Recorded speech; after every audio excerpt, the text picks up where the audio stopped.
La mañana con 48 minutos. Oigan, ¿soy yo o si está haciendo calor?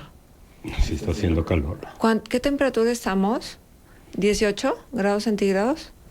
Bueno, y todavía estamos en invierno. Bueno, vamos a ver cómo nos va en la primavera. Vamos ya a darle paso a esta maravillosa sección que se llama El Contexto del Texto con nuestro querido maestro Antonio, querido y admirado maestro, el maestro Antonio Álvarez Mesta, catedrático. Profe, ya sé que me odia. Cuando le digo eso me odia, no importa. No. Me aguanto, con tal de escucharlo.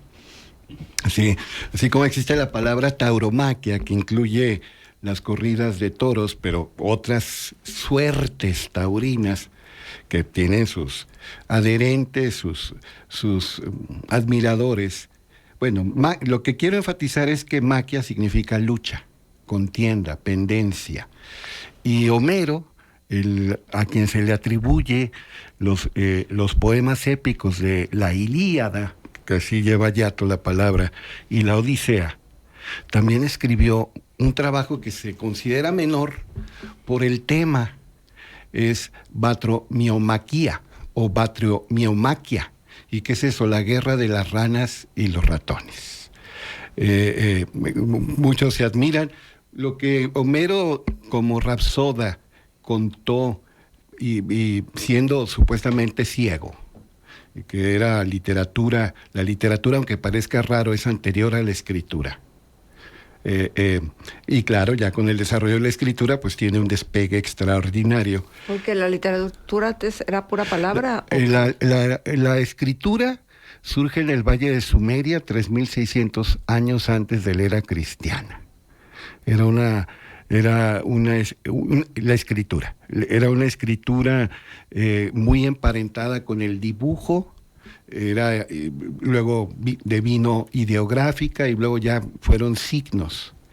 Pero la literatura es muy anterior y es tradiciones orales, y normalmente la gente, pues en torno a la pira, al fuego, a la hoguera, le contaban historias o simplemente platicaban lo que habían vivido, pero así surgió la literatura. Homero se supone, porque también hay su discusión, que vivió en el siglo 8 antes de la era cristiana, y que lo que él contó, sobre todo lo relacionado con la guerra de los aqueos con los troyanos, fue en el siglo XII.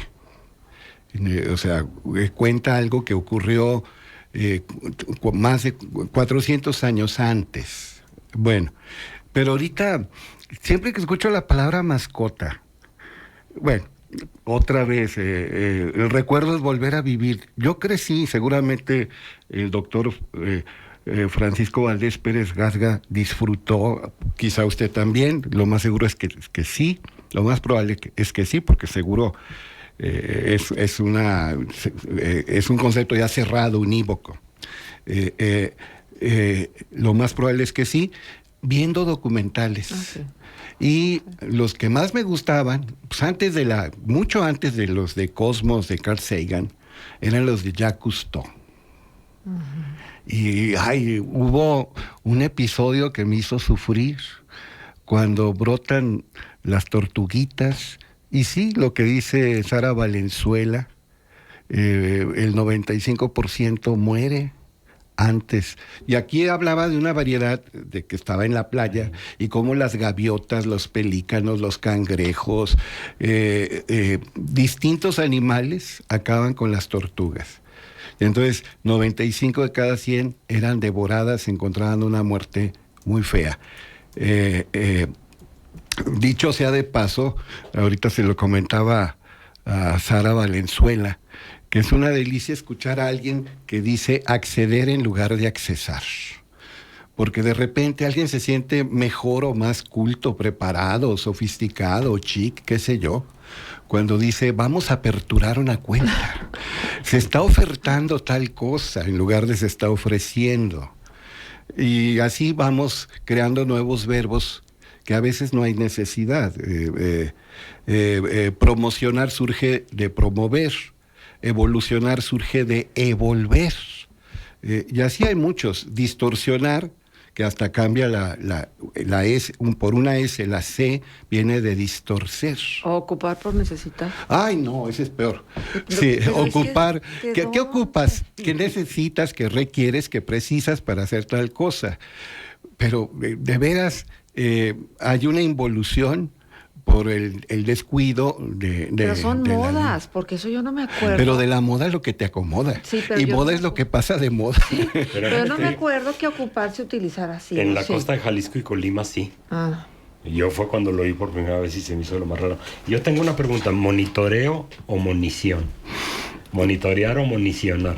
Bueno, es que, por ejemplo, existió en el siglo XIX la famosa escuela lancasteriana, que eran pedagogos progresistas, y no eran profesores, no eran instructores, no eran preceptores, eran monitores. Y pues sí, ciertamente se impuso monitorear, como se ha impuesto bucear, cuando el verbo original era reportar. Claro que ya se entiende que reportear pues es una modalidad importante del oficio del periodista. Y ya, por ejemplo, se distingue entre influir e influenciar, aunque son términos que la academia recoge como sinónimos. El infinitivo original era influir, influenciar es posterior, y normalmente influenciar tiene que ver con algo negativo. Exacto. Influir es cualquier tipo de influencia o de influjo. Y entonces, Alfonso XIII, mejor conocido con el título de honor del sabio, rey de Castilla, que no de España, rey de Castilla, decía, así como el cántaro quebrado se conoce por su sonido, el seso del hombre se conoce por su palabra. Se nota de inmediato la preparación de Sara Valenzuela, ¿verdad? No, hay, de repente vemos gente que parece muy interesante y nada más abre la boca y lo mejor que se calle. Parece que tienen repelente. Sí, pero hablando de esto, la palabra mascota, ¿de dónde viene mascota? A mí siempre me ha interesado mucho. Yo creo que los seres humanos tenemos una deuda ya impagable, terrible, porque hemos sido inconscientes, insensibles, crudelísimos, el superlativo de cruel, por el maltrato que hemos brindado históricamente a los animales. A mí me parte el alma. A mí me gusta mucho caminar y le pienso salir a caminar, porque siempre que salgo veo animales en el desamparo, padeciendo hambre. A mí me gusta el clima más o menos frío, más o menos, pero también pienso en la gente que vive sin hogar en la calle. Bueno, la gente que vive en la calle, para no incurrir en un pleonasmo, y en los animales que también viven en la calle. Pero más allá de eso, el abandono, el maltrato, hay gente que regala perritos o gatitos en Navidad, en un cumpleaños, crece el animal y como generan excrementos y orines, o pueden tener pulgas o garrapatas, o simplemente cuesta alimentarlos, los abandona. Y es algo que no tiene ninguna justificación. ¿Cuál es la etimología de mascota? Mascota significa amuleto. Viene del provenzal. Se pensaba que algunos animales daban buena suerte, como hay otros que dicen que dan mala suerte. Sí. Recientemente estuve con una amiga norteamericana que tiene gatitas y dice, yo nunca las he dejado salir. Porque la ignorancia de la gente hace pensar que los gatos son malignos, y hay algunos tontos que hasta piensan que son diabólicos. Y yo bromeando le decía... Los negros, sí, sobre todo, ¿no? Ahí va el negro. Sí, lo siniestro, sí, se atraviesa un gato negro en el camino, mejor devuélvete, porque si pasas por donde él pasó, el infortunio te va a golpear. Y aunque no sea negro, en la Edad Media se pensaba que los gatos tenían 3 pelos del diablo. 3 pelos del diablo.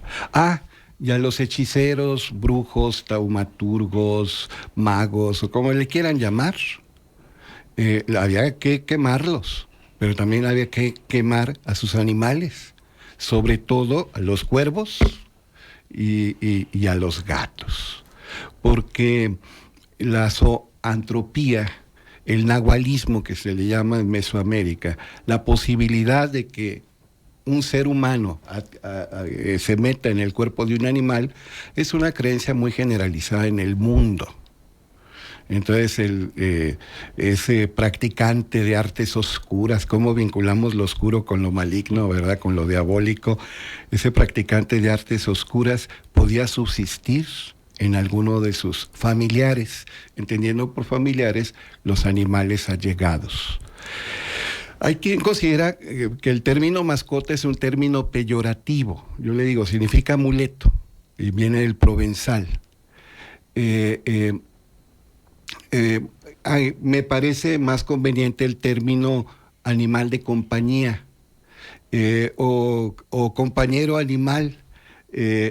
Y yo estoy convencido de lo que Antístenes dijo, aunque se le atribuye a Diógenes, discípulo de Antístenes, que entre más conozco al hombre, entiéndase ser humano, pues más quiero a mi perro.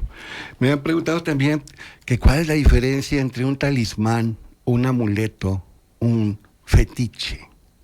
Bueno, el amuleto es una palabra de origen árabe, y se supone que es un objeto que evita el mal y que de alguna manera propicia el bien. El talismán en realidad es una variedad de amuleto más elaborada, que tiene inscripciones, que tiene dibujos, que tiene palabras de poder. Ese es el talismán. Hay quien dice que viene de una lengua persa. Y la palabra fetiche, que se usa mucho en psicoanálisis, fetiche es el metaplasmo de feticio en portugués, que es lo mismo que hechizo.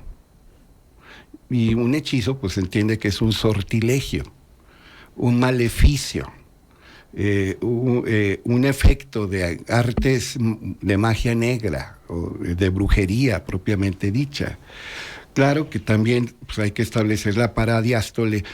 Hay magia de todos los colores, más que la bandera del colectivo LGBTTTQ, más lo que se acumule. Hay magias de todos colores, pero hay quien, simplificando, dice la magia blanca es propiamente la hechicería y la magia negra es propiamente la brujería. Y la brujería, por lo menos como yo sé que actualmente están los wiccas, que tienen que ver más con el contacto con la naturaleza, el respeto a la flora, a la fauna, los recursos bióticos, y más que eso, el equilibrio, el balance, la relación armoniosa entre todas las especies, las wicca, pues como se concebían las brujas. Mi amiga me decía, estoy dando ahorita clases de Macbeth, y ahí aparecen 3 brujas que en realidad son Clotoláquesis y Atropos, que son las moiras, que son las parcas, las damas, entre comillas, que controlan el destino de los seres humanos, la que preparan el hilo, la que lo devana, la que lo corta, y al cortar muere la persona, Clotoláquesis y Atropos. Pero el caso es que las brujas, ya con la aparición del cristianismo en sus distintas denominaciones y en distintas latitudes, se pensaron que siempre eran adoradoras del diablo y que sus reuniones llamadas aquelarres eran principalmente en viernes en la noche. ¿Y por qué viernes en la noche? Pues también aquí está la religión judaica.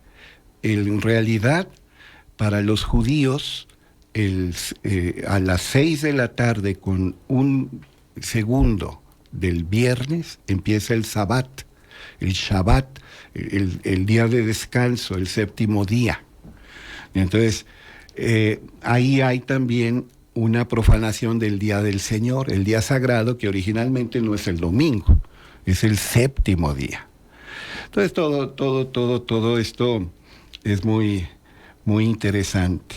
Y cómo también se vincula la serpiente como algo negativo, maligno, diabólico, pero es el símbolo de la sabiduría, y por eso el caduceo de Hermes lleva una serpiente, el bastón que han recogido los médicos, por ejemplo. Y en la tradición mesoamericana más rica, por los toltecas y luego los mexicas, y por supuesto olmecas y mayas, Quetzalcóatl o Kukulcán, según fuera la región, la serpiente emplumada. La unión de lo etéreo, lo celestial, lo divino, con lo telúrico, terrenal, material. Entonces es una síntesis cósmica, eso de Quetzalcóatl, la serpiente emplumada. Así es. Es que sí es cierto. Tenemos ahí como, no sé, una serie de constructos semióticos que los vinculamos con situaciones que no necesariamente son, sino que es como parte de tradiciones orales y de leyendas. Porque a nadie o sea, a ver, ¿por qué nos da miedo pasar debajo de una escalera?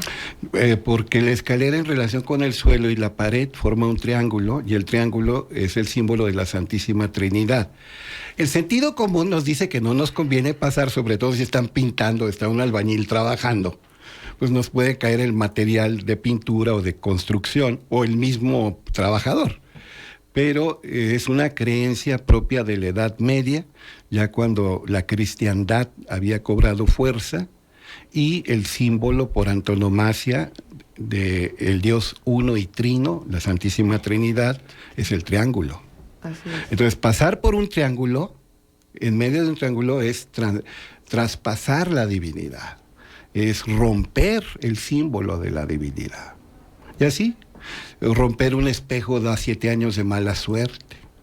Génesis 1:26, el ser humano fue creado imagen y semejanza de Dios. Y el 7 es uno de los números que siempre se vinculan con la divinidad. Es un castigo divino. Hay muchas cosas. Bueno, qué interesante, la verdad. Nos vamos a quedar con todo esto y ya, sí, mascota no es una palabra que me guste. Sí, ya vamos a la pausa. Sí, no estoy, no estoy mandando a la pausa. ¿Qué? Se me olvidó una cosa importantísima: invitar a la gente que vaya mañana a la Plaza Mayor a las 11 para defender el INE, para defender el voto, para defender la democracia. Muy bien. Ahí está la invitación. Y nos quedamos con todo esto que nos ha compartido el profesor Antonio Álvarez Mesta. Muchísimas gracias. Vamos a ir a la pausa comercial. Vamos a hablar del tema de la semana: INE, historia y amenazas contra la institución, precisamente.